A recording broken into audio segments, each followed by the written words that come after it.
Olá, seja bem-vindo. Está começando mais um Sala de Convidados, um programa ao vivo do canal Saúde da Fundação Oswaldo Cruz. No último dia 12 de abril, o Supremo Tribunal Federal decidiu que a mulher que optar por interromper a gravidez em caso de feto com anencefalia poderá se submeter à intervenção cirúrgica e que o ato não será considerado aborto. A decisão, votada em meio a protestos, lança desafios para a área da saúde. No Sala de Convidados de hoje, vamos saber como o Sistema Único de Saúde se organiza para atender essa demanda. Para falar sobre esses assuntos, estão com a gente no estúdio Ana Elisa Baião, médica, especialista em medicina fetal do Instituto Fernandes Figueira, da Fiocruz. Maíra Fernandes, advogada criminal, presidente da Comissão de Bioética e Biodireito da Ordem dos Advogados do Brasil, a OAB, no Rio de Janeiro.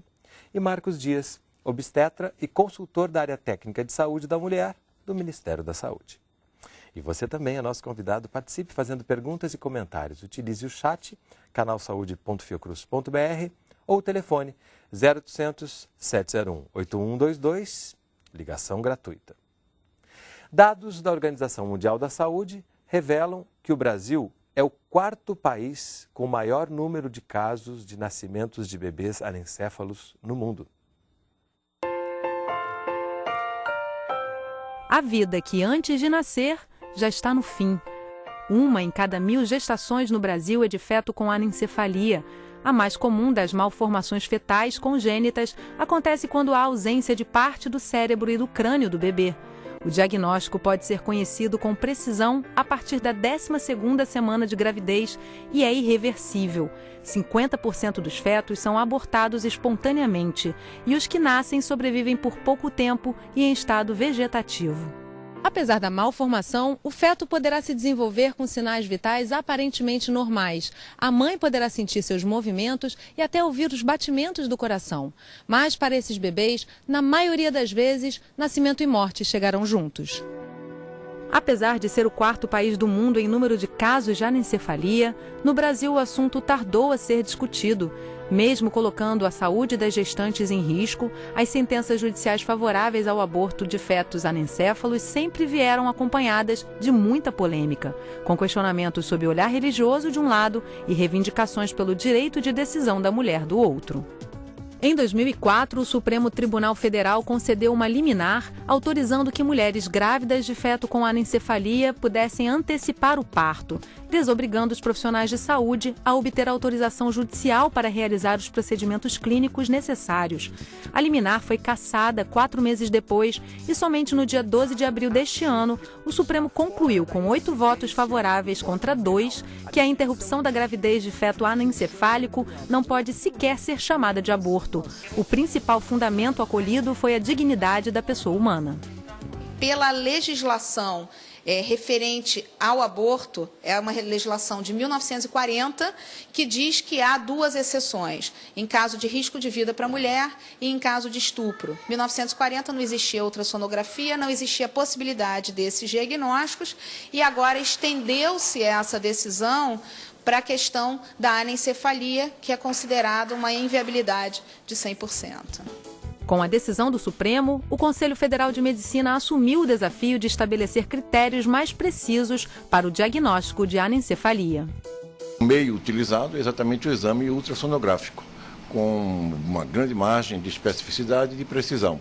Precisa-se elaborar isto com detalhes, com o conhecimento dos especialistas na área, para que possamos, sem a menor dúvida, dar à sociedade a segurança de critérios seguros e eficientes. O ministro da Saúde, Alexandre Padilha, informou que o Sistema Único de Saúde vai ampliar o número de hospitais capacitados para fazer abortos legais. Hoje nós temos 60 serviços já credenciados para fazer o aborto legal. Estamos qualificando mais 30 serviços, hospitais em todo o Brasil, que a gente possa ampliar esses serviços para cumprir aquilo que a justiça brasileira determina.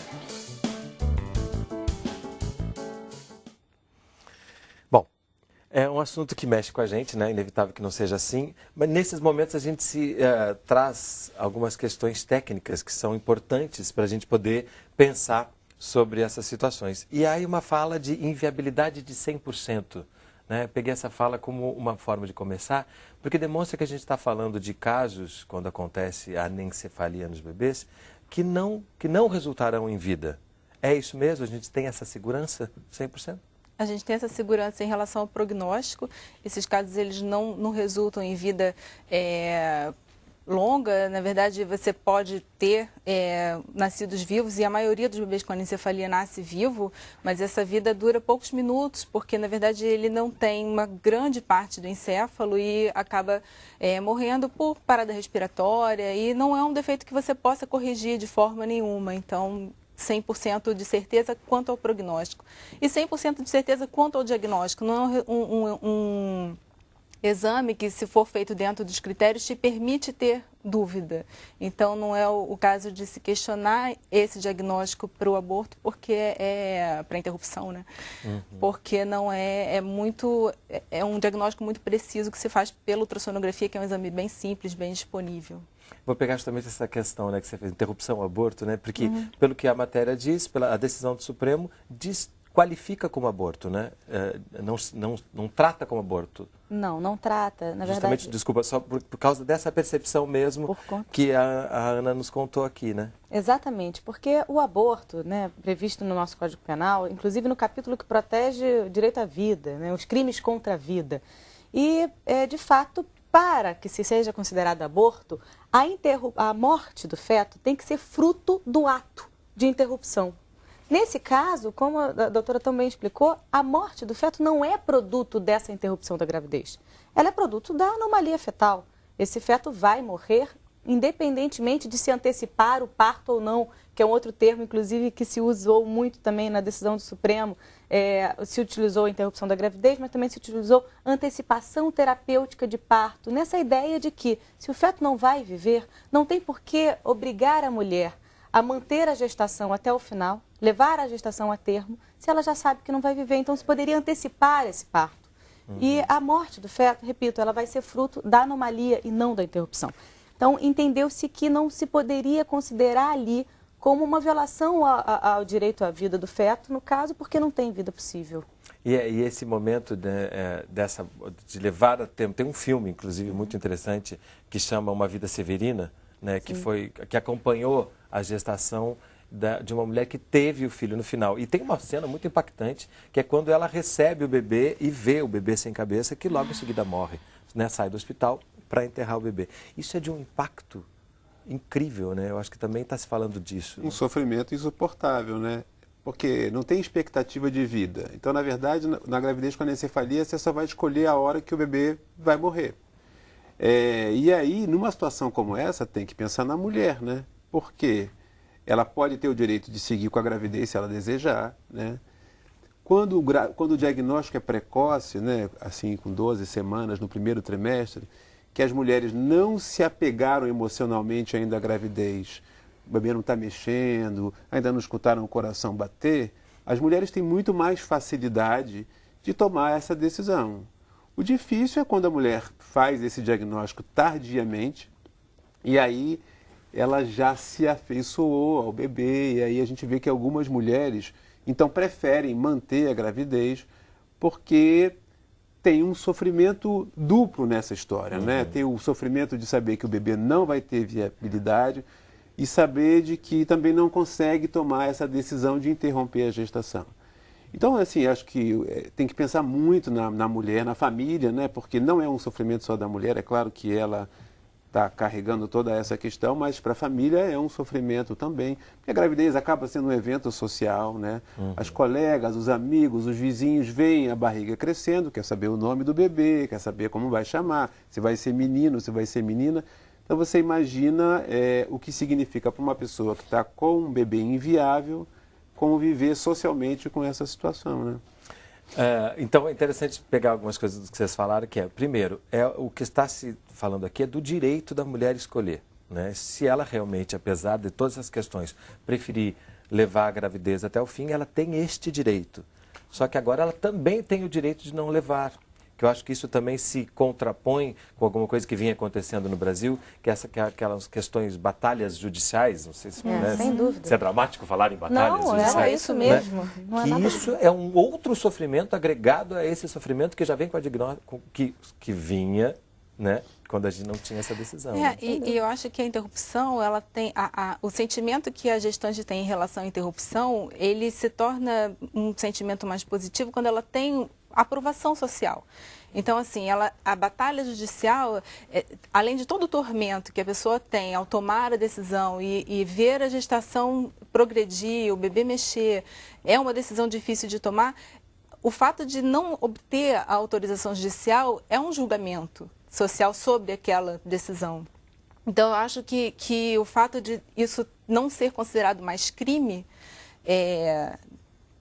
dá mais espaço para que a pessoa tome essa decisão com mais suporte social, com mais suporte da família. Né?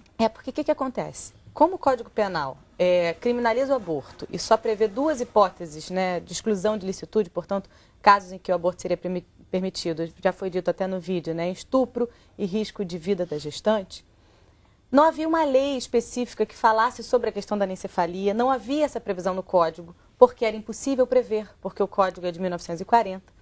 Então, gerava uma insegurança jurídica muito grande. A mulher tinha que procurar um advogado ou um defensor público para fazer um pedido ao juiz para ver autorizada a sua interrupção da gravidez. Só com essa sentença, com essa decisão judicial, ela podia procurar um hospital, um médico para poder interromper a gravidez. Sem isso, o médico não se sentia seguro para fazer a interrupção da gravidez porque podia estar cometendo um crime. E isso podia levar bastante tempo.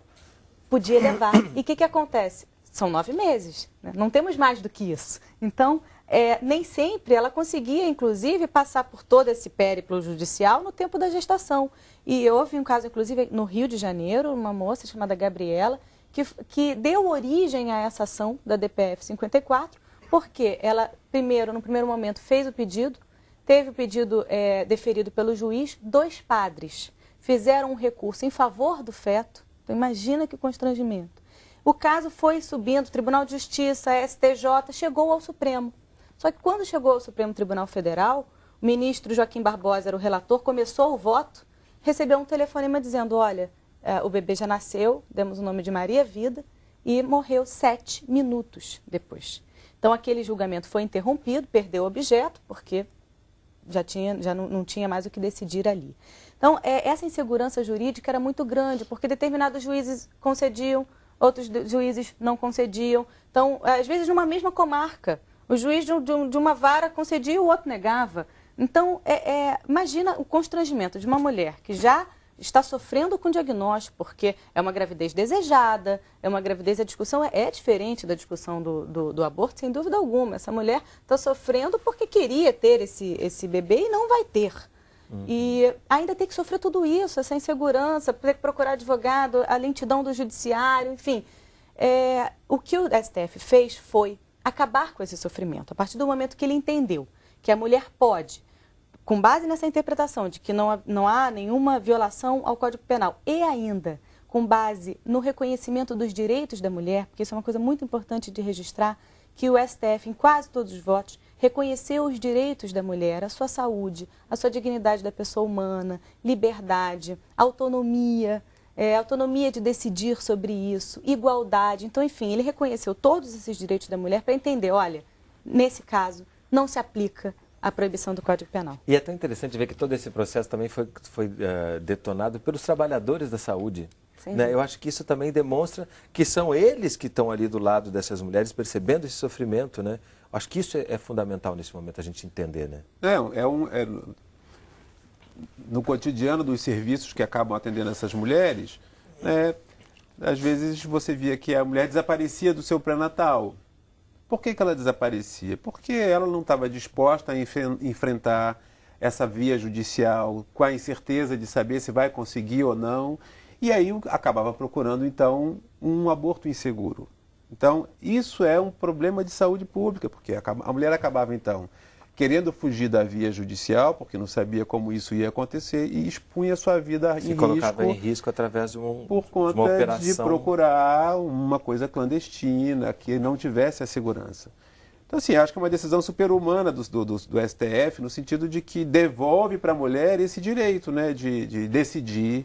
A mulher tem o direito de decidir e, ao mesmo tempo, resguarda ela o direito de, quando decidir pela interrupção, ser atendida com qualidade, com segurança, né, com tudo que a tecnologia hoje disponível tem para oferecer para ela numa situação como essa, né? Com isso, a gente já respondeu a Joana Brandão de Recife, que pergunta: com a decisão do Supremo, torna-se desnecessário o processo judicial para a interrupção da gestação de anencefalo, né? Sem dúvida. Sem dúvida. Essa decisão ela tem efeito para todos, né? E com essa decisão, agora vai ter uma norma técnica do Ministério da Saúde, que está sendo atualizada, não é? Isso. E, a partir de agora, os hospitais podem, com o diagnóstico do médico, interromper o diagnóstico, a ultrassonografia, né, que diagnostica a anencefalia, pode interromper sem necessidade de um juiz autorizar. Fica no âmbito da saúde, né? Eu acho que um casal chega hoje num consultório de um profissional de saúde, de um obstetra, né? E chega com um diagnóstico de que o bebê é portador de uma anencefalia, vai ser decidido naquele lugar, né? Então, o profissional de saúde vai aconselhar, vai explicar, vai esclarecer o assunto, vai falar sobre o que é que significa. E o casal informado tem o direito, então, de fazer a decisão, né? Então, é ali no âmbito da saúde, porque a gente está falando da saúde, né? Assim, da saúde da mãe, da saúde física, da saúde mental da mulher, né? Eu acho que, então, fica restrito a esse cuidado e sai do mundo do judiciário, né?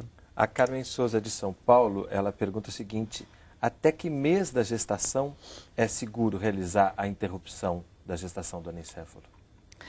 Na verdade, sempre existem métodos diferentes que a gente usa para interromper a gestação, mas em qualquer tempo da gravidez ela poderia antecipar o parto, né? Talvez aí a antecipação do parto seja um termo mais adequado. Que daí ele já deixa claro isso, né? Porque a gente pode fazer isso em qualquer fase da gestação, não necessariamente isso envolve procedimentos de curetagem, nada disso. Então tem outros procedimentos seguros que a gente pode fazer em qualquer momento da gestação.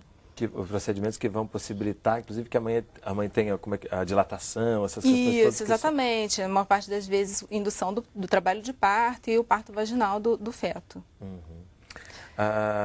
Mário Gomes, de Niterói: a decisão do Supremo se refere somente à anencefalia? E os outros, e os casos de outras malformações poderão ser interrompidas também? Essa é uma pergunta importantíssima. Todos os ministros deixaram muito claro que o julgamento da STF dizia respeito só à anencefalia. Porque o pedido foi esse, o pedido diz respeito à anencefalia, a decisão foi com base na anencefalia. Claro que o STF pode vir a analisar outros pedidos em relação a outros casos, mas a decisão do STF foi em relação à anencefalia.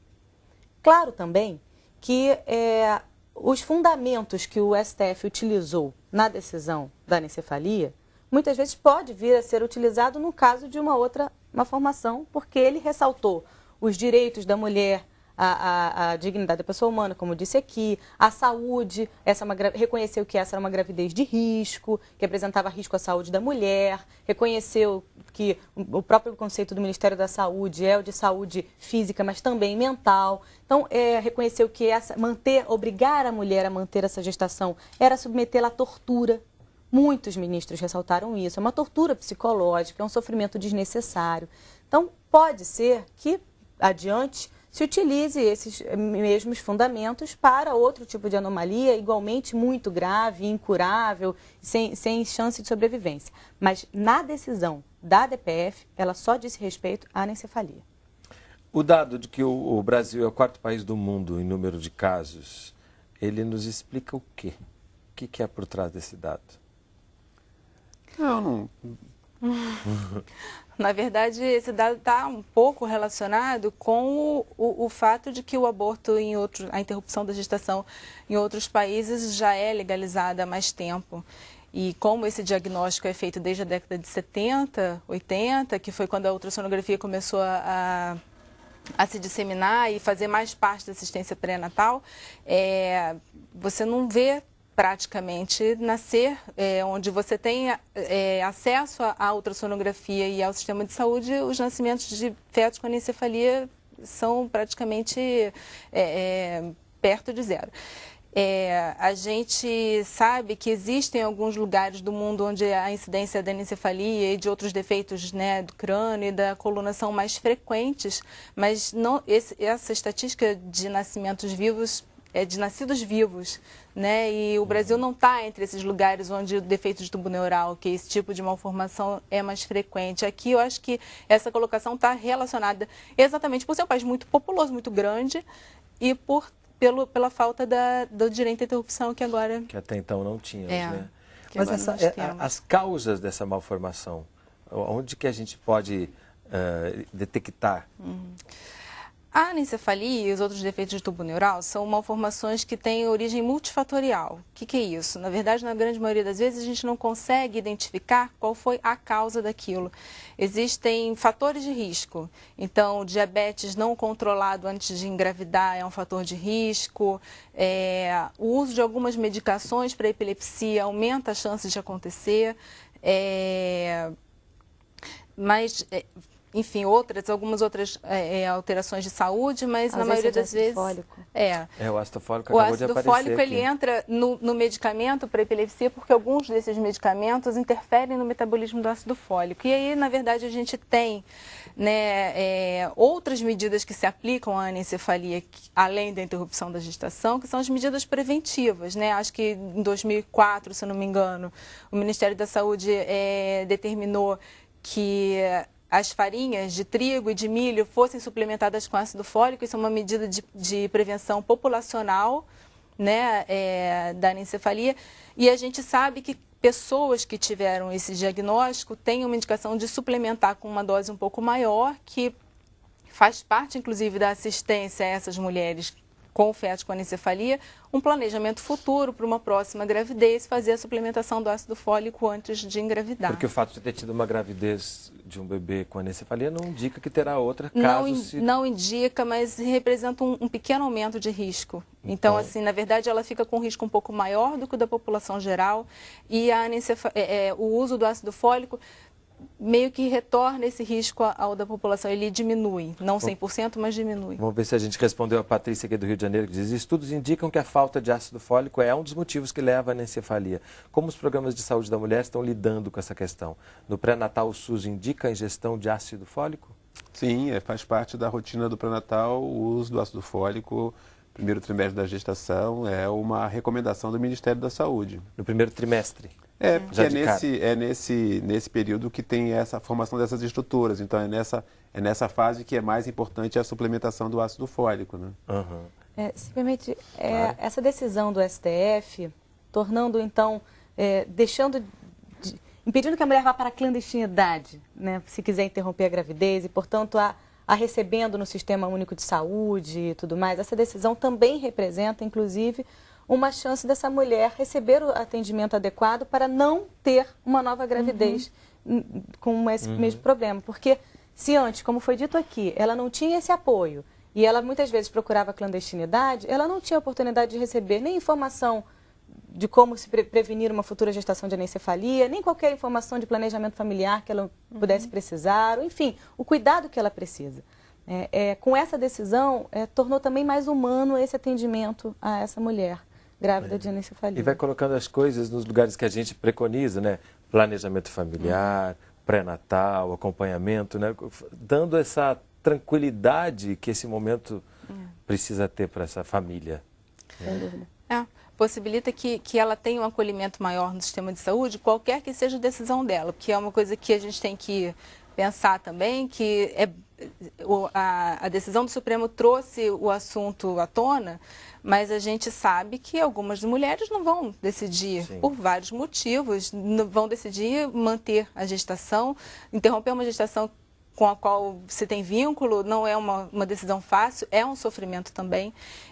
E essa mulher também tem que ter apoio, ela também tem que ter acesso ao aconselhamento genético, ela também tem que ter acesso a psicólogo, que vai ajudar ela a passar por esse momento, a cuidar da família. Essa mulher que decide, ela passa a ter algum tipo de risco à saúde dela? decide manter a gravidez até o final? É uma gestação que tem algumas incidências, a incidência de algumas complicações aumentada, trabalho de parto prematuro, polidramnia, né, aumento do líquido amniótico numa quantidade muito maior do que o normal. E é importante por isso que essa mulher esteja dentro do sistema de saúde, porque quando ele falou que as mulheres abandonavam o pré-natal, ele falou daquelas que iam procurar a clandestinidade, mas a gente tem situações em que a mulher não aguenta fazer o pré-natal, ela não vai procurar a clandestinidade, mas ela não quer frequentar o serviço de saúde, ela não quer lidar com aquilo. Frequentar uma sala de espera cheia de gestantes com seus bebês. Todas felizes. E aí ela é o momento que ela mais precisa drama, disso, né? E é o momento que ela mais precisa. E aí ela simplesmente deixa de fazer o pré-natal e deixa de cuidar da saúde dela, e é uma gestação que tenha... Você continua tendo risco de hipertensão, de diabetes, os riscos relacionados a uma gravidez, acrescidos de alguns outros relativos à anencefalia mesmo. E tem um problema também, assim, o bom da decisão e dessa discussão, na verdade, eu acho que até para os profissionais de saúde, a gente via uma enorme quantidade de desinformação dos próprios profissionais no que dizer para as mulheres, para onde encaminhar as mulheres, o que aconselhar. Então, às vezes, a gente recebe as mulheres completamente, as famílias desestruturadas, porque o médico chegava e dizia assim, olha, vou dizer para você, o bebê tem uma malformação gravíssima, ele vai morrer... E é ilegal, eu não sei o que você vai fazer. Que loucura. E aí ele botava a bomba, sem acesa na mão da mulher e soltava ela. Então eu acho que agora, né, o serviço de saúde pode atender isso em qualquer situação. E eu vou te interromper exatamente nesse momento, porque esse é um dos assuntos principais do próximo bloco. É como que o SUS se organiza agora para atender essa nova demanda. Não sai daí, a gente volta já.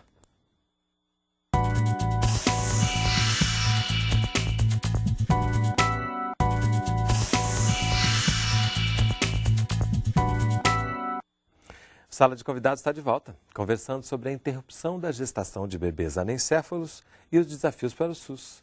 Nossos convidados são Anelisa Baião, do Instituto Fernandes Figueira, da Fiocruz, Maíra Fernandes, da Comissão de Bioética e Biodireito da OAB do Rio de Janeiro, e Marcos Dias, da área Técnica de Saúde da Mulher, do Ministério da Saúde.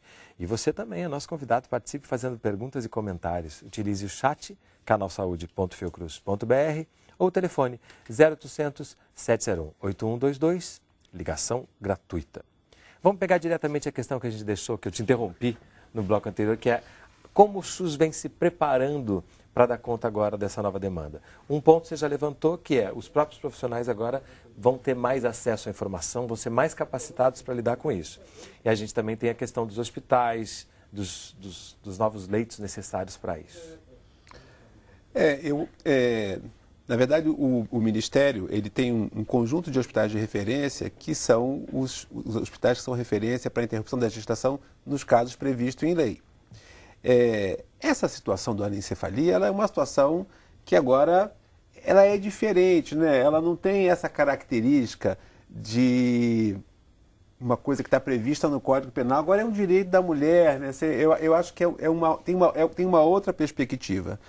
Então, eu acho que a gente tem o desejo de que, na verdade, um grande número de hospitais se prepare para dar conta dessa situação. E sem que precisem ser hospitais de referência. Sem que sejam hospitais de referência. Na verdade, a gente está falando de um procedimento, né, seja uma interrupção mais precoce, ainda no começo da gestação, ou mesmo a antecipação do parto, quando a idade gestacional já avançou um pouco mais, a gente não está falando de nenhum procedimento do ponto de vista técnico que as maternidades, de uma maneira geral, não estejam capacitadas para realizar. Eu acho que o maior desafio está na maneira como os serviços têm que se organizar para acolher as famílias, oferecer o suporte emocional, não é? Porque está aí um cuidado que também é fundamental, né?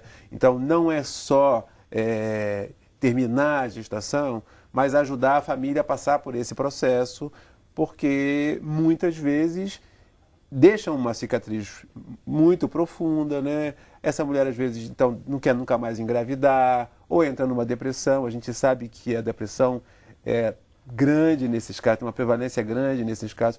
Então, eu acho que o maior desafio realmente dos serviços de maternidade, né, é essa capacitação, né? É se abrir para oferecer esse cuidado, né? E aí não é só esse cuidado técnico, mas é pensar como a equipe multidisciplinar se organiza, se estrutura, né? O Fernandes Figueira tem um trabalho que é muito legal nessa linha, de oferecer um cuidado, sabe, acolhedor, né? Aquela coisa de acolhe a família, explica, dá as possibilidades e segue até uma hora que diz assim, não, para a gente tá bom e vão em frente, já estão planejando outra gestação. E é inevitável que nesse processo o próprio profissional de saúde se veja emocionalmente também mexido, né? E aí a gente tem um depoimento aqui que vai trazer um pouco mais essa questão para nós. Um dos casos que mais marcou a gente foi uma vez uma paciente que decidiu interromper a gestação, a gente orientou e tudo, ela conseguiu o alvará, assim, com uma gestação inicial ainda.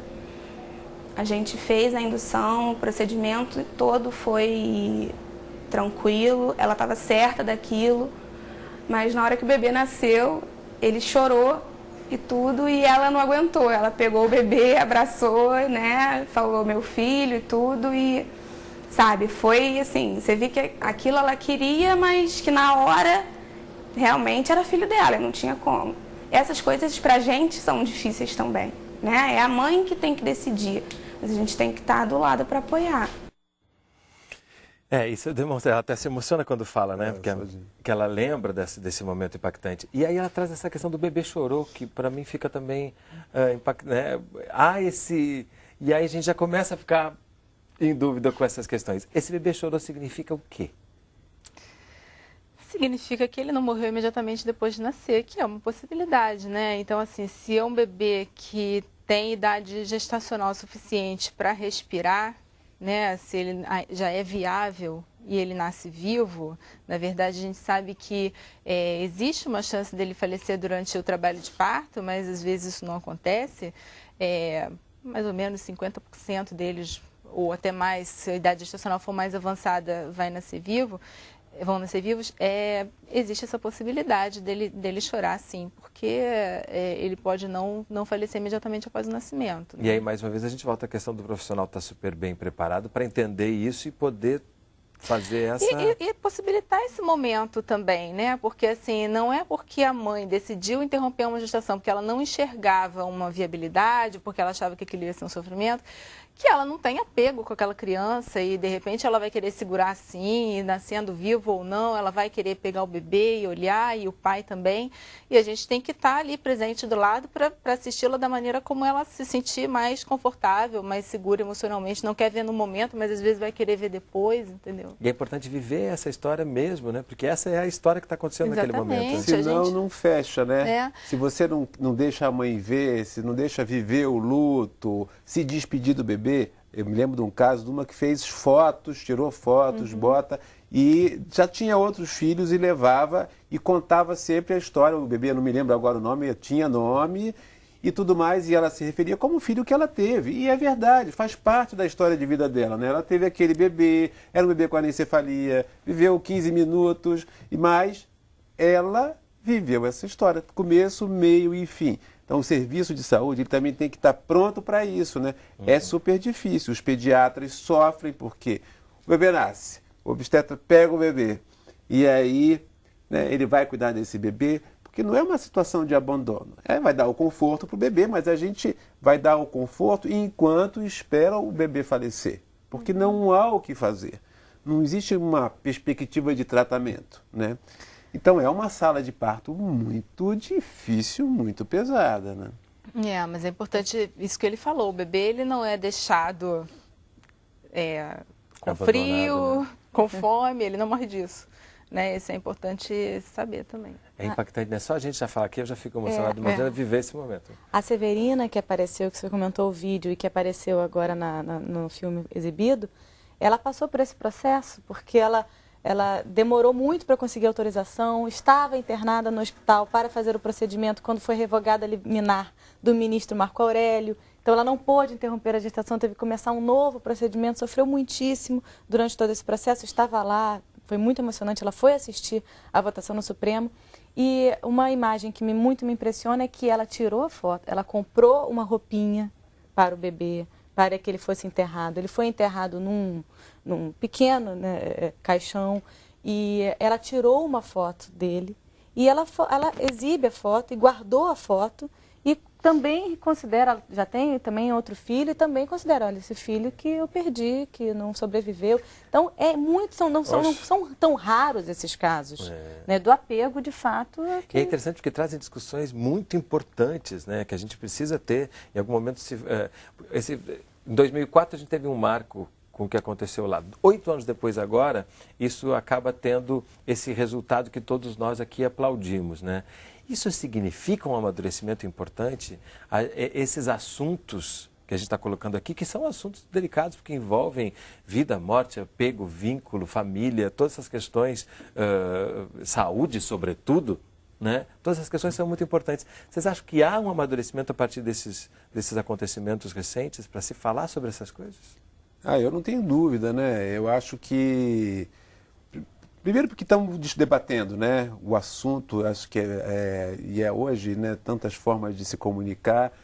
Está no Orkut, está na internet, está no Facebook, essas coisas estão aí. Então eu acho que as mulheres estão mais informadas e eu acho isso importantíssimo, né?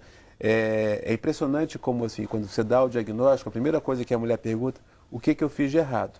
Bate uma culpa, então assim, né, a primeira coisa... Então assim, poder tratar dessas coisas de uma maneira não judicial, né, poder discutir isso. E eu acho e espero, sinceramente, que a gente possa avançar na perspectiva de outras malformações que a gente chama de incompatíveis com a vida, como é a anencefalia, né? Porque são mulheres que acabam passando pelas mesmas situações de sofrimento, de angústia, de dificuldade de decisão, né? E que quando a saúde não pode agir, né? Porque está amarrado pelas questões judiciais, é muito ruim, é muito sofrimento para a gente, porque também vê muitas vezes as mulheres se submetendo a situações de risco, as mulheres morrendo, porque a gente não pode oferecer o que seria o melhor para elas, né?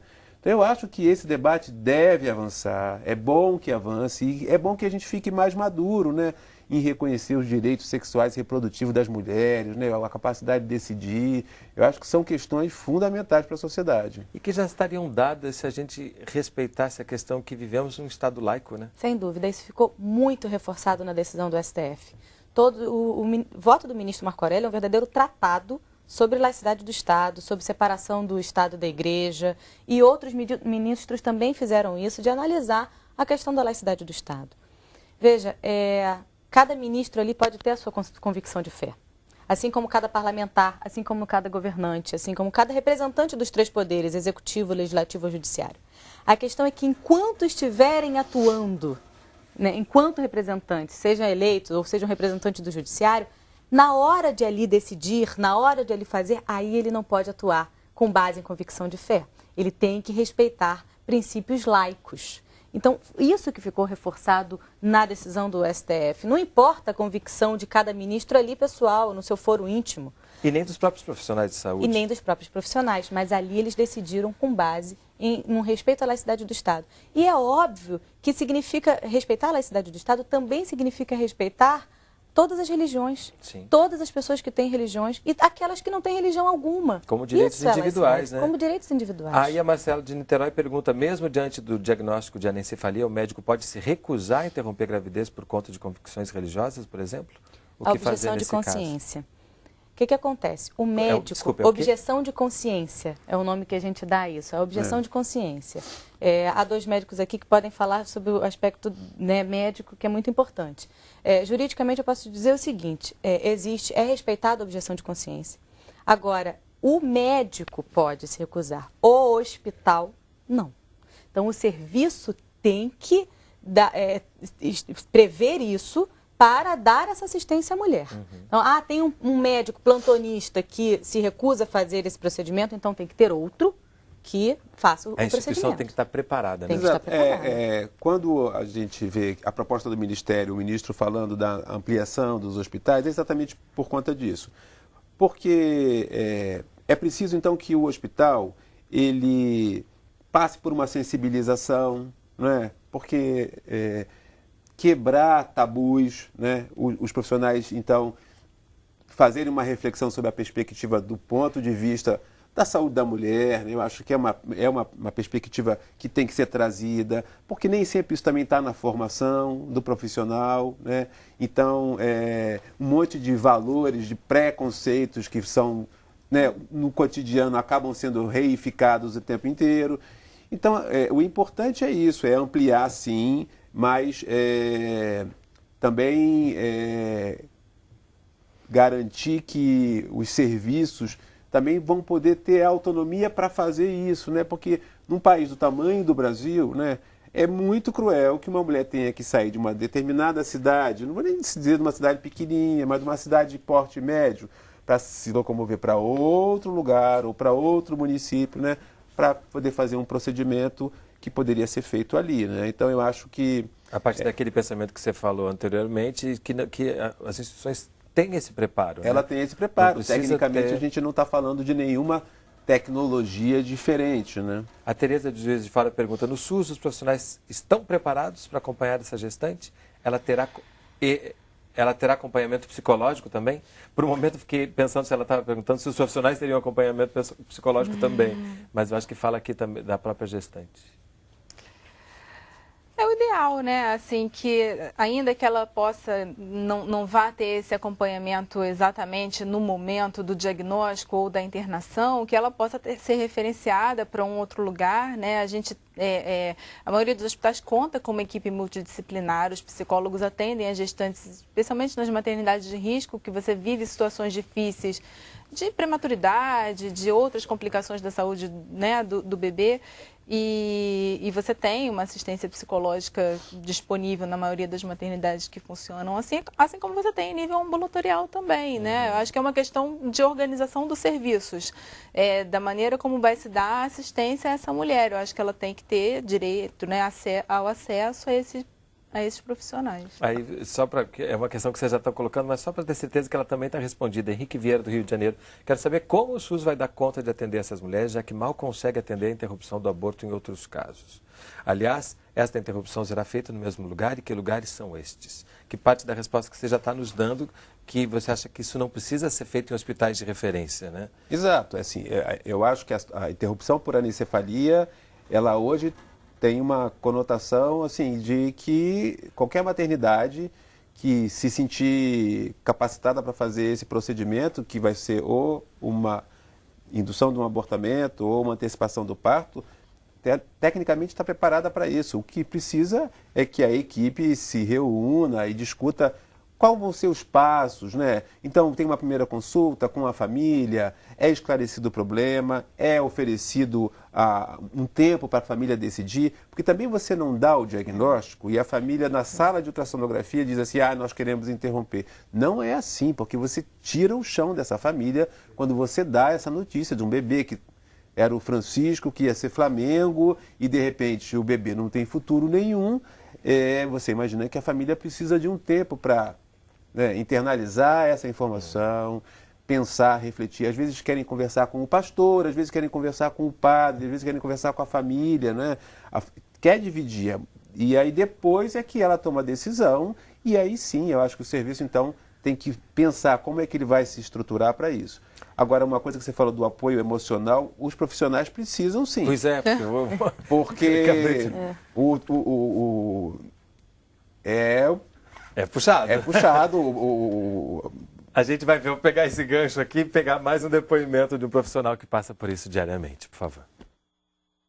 Uma história recente que acho que marcou todo mundo aqui foi de uma paciente que internou com alvará judicial para interrupção de uma gravidez de um anencéfalo.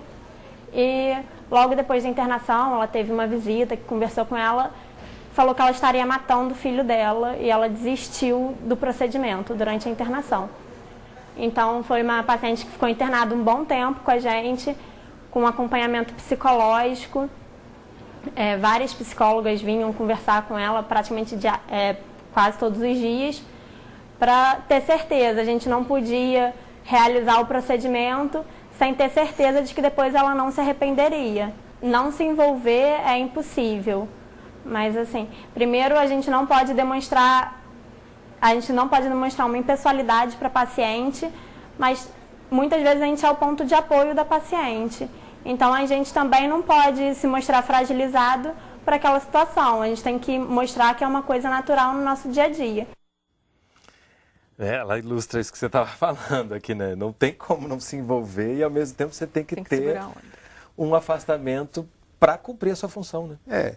Eu acho que assim, a família sente a sua empatia, né? A família sente o seu pesar mesmo, né? Ela sente que você também está triste. Ninguém fica feliz ao comunicar um diagnóstico como esse, ou, sabe, parabeniza a mulher porque decidiu interromper, ou parabeniza porque ela decidiu evoluir a gravidez até o final. Não tem o que comemorar numa situação dessa. Mas acho que se a família sente a empatia do médico, né, ela se sente acolhida, e eu acho que isso faz uma tremenda diferença, porque essa questão da insegurança, né, é uma decisão muito difícil. Se você pensar, né, que a mulher que está sentindo o neném mexer, que às vezes eu ouvi o coração batendo, né, ela chegar e dizer assim, mas eu vou interromper, é uma decisão muito difícil. É porque tem essas coisas, o coração está batendo realmente.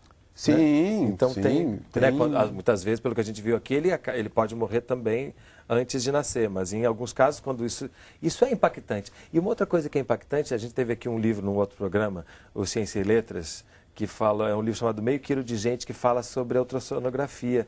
E o vínculo que se estabelece entre pais e filho, dos pais com o bebê, ou com o feto, através da visão daquela imagem. E é nesta mesma visão que vem essa notícia. Então, aquilo que está construindo o vínculo, ao mesmo tempo, está dizendo, não construa esse vínculo porque ele não vai vingar. Então... Imagine que essa mulher estava esperando ansiosamente pela data da ultrassonografia. Que é quando ela recebe a notícia. É quando ela recebe a notícia. E é uma loucura isso, porque a ultrassonografia, ela, ao mesmo tempo que permite que as pessoas vejam o bebê, entre aspas, né, e criem esse vínculo, ela não é uma imagem real, né? Ela é uma imagem construída ali por aquela tecnologia.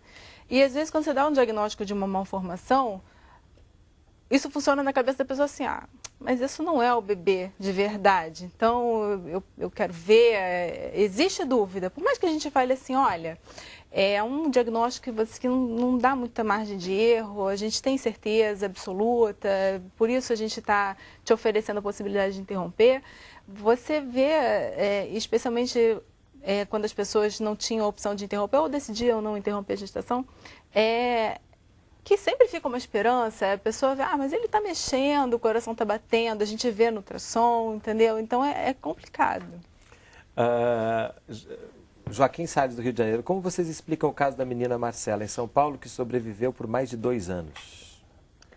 É um diagnóstico que não era de anencefalia, né? Na verdade, às vezes, esses bebês fazem quase que uma ausência completa de cérebro, mas é porque aumenta o líquido dentro da cabeça do bebê.